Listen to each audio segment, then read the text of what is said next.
Hello guys, again welcome back to my channel. New year കഴിഞ്ഞിട്ട് നമ്മുടെ ആദ്യത്തെ video ആണിത്. ഞാൻ വിചാരിച്ചിരുന്നത് ജനനായകൻ്റെ വീഡിയോ ആയിരിക്കും ആദ്യം നമുക്ക് ന്യൂ ഇയർ കഴിഞ്ഞിട്ട് ഇടാൻ പറ്റുന്നത് എന്നാണ്. പക്ഷേ അൺഫോർച്ചുനേറ്റ്ലി അത് നടന്നില്ല. അതെല്ലാം കുഴഞ്ഞു, റിലീസ് തള്ളി. ഇനി എപ്പോഴാണെന്ന് പോലും അറിയില്ല. പുതിയ റിലീസ് ഡേറ്റ് വന്നിട്ടില്ല. കേസ് ഇപ്പോഴും നടക്കുന്നു. തൊലിഞ്ഞ പരിപാടി ഇപ്പോൾ പറയാതിരിക്കാൻ വയ്യ. എന്തായാലും ഇനി അതിനെക്കുറിച്ച് കൂടുതൽ പറയാനൊന്നും കാര്യമില്ല. നമ്മൾ ഇവിടെ ഇരുന്ന് വായിട്ടലിച്ചിട്ട് കാര്യമില്ലല്ലോ, പടം വരണ്ടേ. എന്തായാലും ഇതൊന്നും കൊണ്ട് പുള്ളീനെ അടിച്ച് താഴ്ത്താവുന്ന ആരും വിചാരിക്കണ്ടേ. എന്തൊക്കെ കാണിച്ചാലും പടം കളക്ഷൻ വൈസ് കുത്തനെ കയറ്റമായിരിക്കും. പടം ഏത് ലെവലായിരിക്കും എന്നല്ല, ഫൈനൽ പടം കൊണ്ട് എല്ലാവരും പോയി കാണും ചെയ്യും, അടിച്ച് പൊളിയും ചെയ്യും. പിന്നീട് ഇന്ന് അപ്ഡേറ്റുകളുടെ ദിവസമായിരുന്നു. ദൃശ്യം 3 ഏപ്രിൽ 2-നാന്ന് തോന്നുന്നു പടം റിലീസിന് ഒരുങ്ങുകയാണ്. അതിനു മുമ്പ് ജിത്തു ജോസഫിന്റെ വലതുവശത്തെ കള്ളൻ എന്ന് പറഞ്ഞ ഈ മാസം ഒരു സിനിമ ഇറങ്ങുന്നുണ്ട്. അത് എന്തായാലും കാണണം.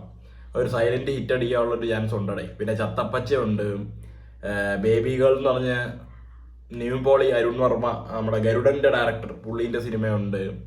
അങ്ങനെ ഈ മാസം അത്യാവശ്യം സിനിമയ്ക്ക് ഉണ്ട്. പിന്നീട് എന്താണ് അടുത്തൊരു അപ്ഡേറ്റ് എന്ന് പറയുമ്പോൾ അല്ലു അർജുൻ ആൻഡ് ലോകേഷ് കനകരാജ്.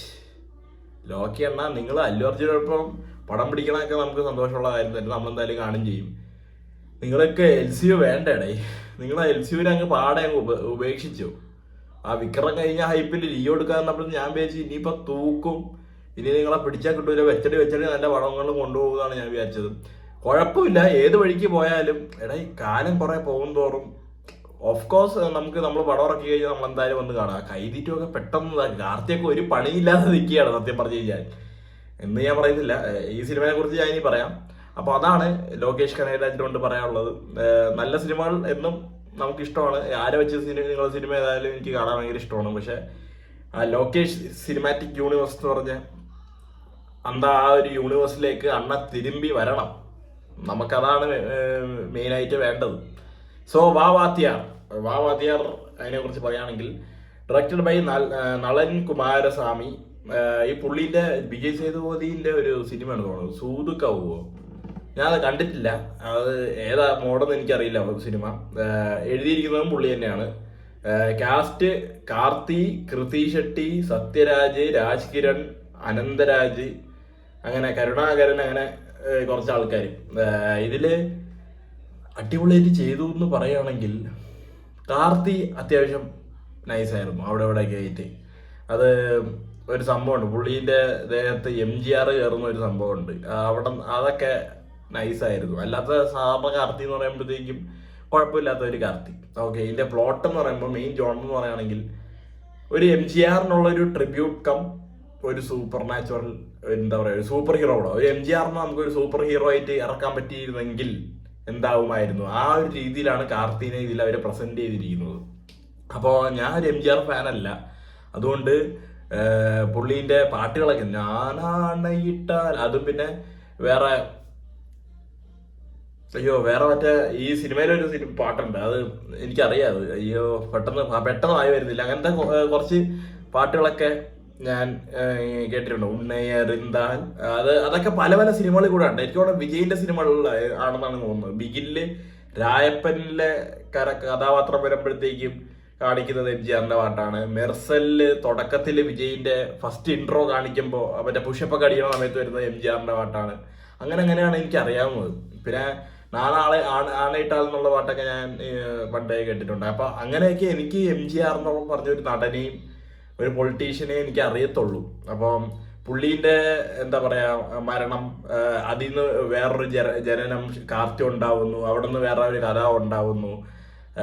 ഒരു എന്താ പറയാ കാർത്തിൻ്റെ മുത്തശ്ശൻ രാജ് കിരൺ ചെയ്ത കഥാപാത്രം ഭയങ്കര ഒരു MGR ഫാനാണ്. അപ്പോൾ മകനെ MGRന്റെ ചിട്ടകളിലൂടെയൊക്കെ വളർത്താൻ നോക്കുന്നു. പിന്നീട് കാർത്തി ഒരു പോലീസുകാരനാവുകയാണ്. അങ്ങനെയൊക്കെയാണ് കഥ പോകുന്നത്. പിന്നെ കൃതി ഷെട്ടീൻ്റെ ക്യാരക്ടർ അത് മസാലയ്ക്ക് വേണ്ടി മാത്രം കൊണ്ടുവച്ചിരിക്കുകയാണ്. പുള്ളിക്കാരി എന്താ പറയാ ഒരു ഗോത്ത് ഗേൾ സെറ്റപ്പാണ്. എന്ന് വെച്ചാൽ കുറച്ച് എന്താ പറയാ എന്തോന്നാണ് അതിന് പറയാനുള്ളത്, കുറച്ച് ഓവർ ഡ്രസ്സാണ് എന്ന് വേണമെങ്കിൽ നമുക്ക് പറയാം.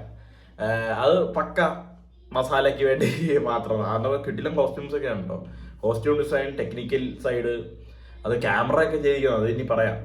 പിന്നെ മ്യൂസിക് ബൈ സന്തോഷ് നാരായണൻ അടിപൊളി. ഞാൻ പറഞ്ഞില്ല പഴയ പാട്ടുകളുടെയൊക്കെ ഒരു പുതിയൊരു രീതിയിൽ മാഷപ്പ് ഒക്കെ ചെയ്ത് ഒരു പാട്ടൊക്കെ എടുത്തിട്ടുണ്ട്. ആ പാട്ടൊന്നും എനിക്ക് വായിൽ വരുന്നില്ല.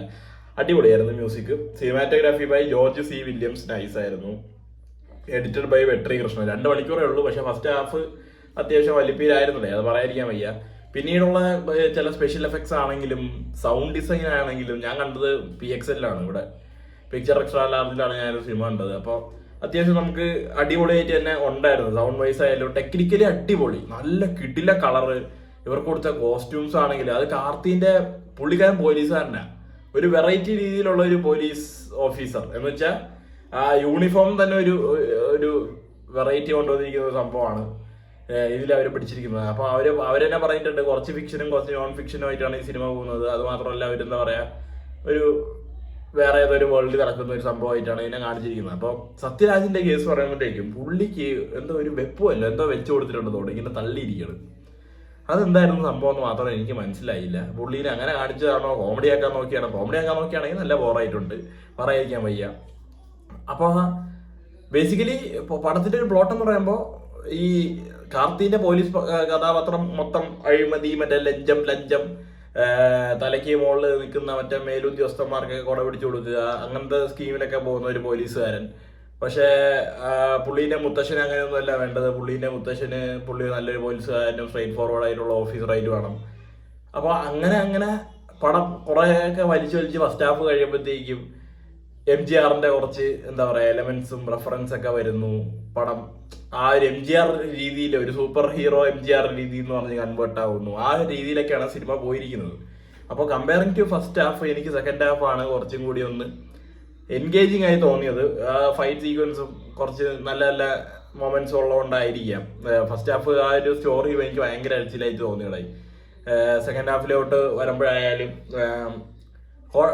കുറെയൊക്കെ കണ്ടോണ്ടിരിക്കാം. പക്ഷെ എനിക്ക് പെട്ടെന്നൊക്കെ ഓർമ്മ പറഞ്ഞത് ഒരു ബാത്റൂമിൽ കയറിയിട്ടുള്ള ഒരു സീൻ, അതെനിക്ക് അതെനിക്ക് മാവീരം പോലെ തോന്നി. വേറെ കുറച്ച് പിള്ളേരെ സെറ്റിന്റെ അടുത്ത് കാർത്തി സംസാരിക്കുന്ന ഒരു സീനുണ്ട്, അത് കണ്ടപ്പോഴത്തേക്ക് എനിക്ക് അന്യം തോന്നി. അപ്പൊ അങ്ങനത്തെ ചില സിനിമകളൊക്കെ എനിക്ക് മനസ്സിൽ ഓടി വന്നു. അപ്പം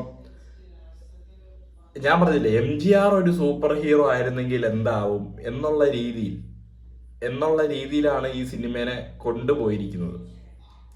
കുറച്ച് സൂപ്പർ നാച്ചുറൽ പരിപാടിയും. പക്ഷെ അതൊന്നും ഞാൻ പറഞ്ഞു ലോജിക്ക് നോക്കണ്ടേ, ലോജിക്ക് ഒരു രീതിയിലൊന്നും നോക്കണ്ട, അങ്ങനെ നോക്കിയിട്ട് കാര്യമില്ല. കാർത്തിയുടെ സിനിമ ആയതുകൊണ്ട് മാത്രം ഞാൻ പോയി കണ്ടാണ്. പൊങ്കൽ എനിക്ക് പരാശക്തി കുറെ പേര് പോരാന്ന് പറഞ്ഞു. എൻ്റെ ഒരു ഫ്രണ്ട് ഫാമിലി ആയിട്ട് പോയിട്ട് ഫസ്റ്റ് ഹാഫിൽ തുടങ്ങിയിട്ട് സെക്കൻഡ് ഹാഫ് തിരിച്ച് വീട്ടിലേക്ക് വന്നു എന്ന് പറഞ്ഞു. അത്ര നല്ല റിപ്പോർട്ടൊന്നും കേൾക്കാത്തതുകൊണ്ട് ഞാൻ അതിന് ചാൻസ് എടുത്തില്ല. പിന്നെ രാജാസാബ് എന്തായാലും ആ വഴിക്കില്ല, OTT വന്നാൽ പോലും ഞാൻ കാണൂല. അപ്പോൾ ഇത് കാണാമെന്ന് വിചാരിച്ചതായി. ഞാൻ ഡിസംബറിൽ റിലീസ് ഉണ്ടെന്ന് പറഞ്ഞപ്പോഴേ ഞാൻ വെയിറ്റ് ചെയ്തതാണ്. ബാബാത്തിയർ തോന്നി ഈ സിനിമ കാണാമെന്ന് വിചാരിച്ചു. എന്തായാലും കുഴപ്പമില്ലാത്തൊരു സിനിമ. സത്യം പറഞ്ഞു കഴിഞ്ഞാൽ OTT കാണാനേ ഉള്ളൂ, തിയേറ്ററിൽ കൊണ്ട് കാശ് മുടക്കണോ ഞാൻ പറയില്ല. പക്ഷെ ഞാൻ പറഞ്ഞില്ല ടെക്നിക്കലി അടിപൊളി, നല്ല രീതിയിൽ അവരെടുത്തു വെച്ചിട്ടുണ്ട്. സനേന്റെ മ്യൂസിക് ആയാലും കിടിലമാണ്. പക്ഷേ പടത്തിന് കുറെ കുഴപ്പവശങ്ങളുണ്ട്. അത് കുറേയൊക്കെ ഒന്ന് ബോറടിയും. പിന്നെ ഈ ഓവർ റെഫറൻസും പിന്നെ ഈ പഴയ പടങ്ങളുടെയൊക്കെ ഒരു ഓർമ്മകൾ വരുമ്പോൾ എനിക്കറിയില്ല. ആ മാവീരൻ നൈസ് ഒരു സിനിമയായിരുന്നു. നമുക്ക് ആ ഒരു മോഡിൽ ശിവാർത്തിയൻ അടിപൊളിയായിട്ട് ചെയ്തു. ആ ഒരു വിജയ് സേതുപതിൻ്റെ ഒരു ശബ്ദം, അത് പുള്ളീനെ എന്താ പറയാ കൊണ്ടുപോകുന്ന രീതി. അപ്പോൾ അങ്ങനത്തെ ഒരു സിനിമയാണ്. എന്തായാലും കാണാനുള്ളവർ കണ്ടുപോക്കുക. ഞാൻ പോയപ്പോൾ 10 പേരെന്തോ ടിക്കറ്റ് എടുത്തിട്ടുണ്ടായിരുന്നുള്ളൂ സിനിമയ്ക്ക്, അത്ര പോലും ഇല്ലെന്ന് തോന്നുന്നു. ആ ഒറ്റ മനുഷ്യൻ 300 സീറ്റ് എന്തോ ഉണ്ട് അവിടെ, 1 or 2 അല്ല റോ പോലും കംപ്ലീറ്റ് ആയിട്ടില്ല. അവിടെ കയറ്റി കുറച്ച് പേര് ചിന്നിയും ചെതറിയിരിക്കുന്നു. എന്തോ അവിടെ കാർത്തിയുടെ പടം ഒന്നും ആർക്കും കാണണ്ടേ. എനിക്കിവിടെ തമിഴ്നാട്ടില് കൊണ്ടാട്ടമായിരിക്കും, ഇവിടെ ആള് നിനക്കൊന്നും ഉണ്ടായിരുന്നില്ലേ. പോയി ടിക്കറ്റ് എടുത്തു, ചുമ്മാ ഞാൻ വിചാരിച്ചു ഷോ ക്യാൻസൽ ആയി പോകുന്ന വിചാരിച്ചത്. പോയിരുന്നു കണ്ടു തിരിച്ചു വന്നു. അപ്പോൾ ദാറ്റ്സ് ഓൾ വിത്ത് ബാബാത്തിയാർ. കണ്ടു നോക്ക്, പറ്റുകയാണെങ്കിൽ അടുത്ത സിനിമേൻ്റെ ഒപ്പീനിയനായിട്ട് വരാം. Bye bye.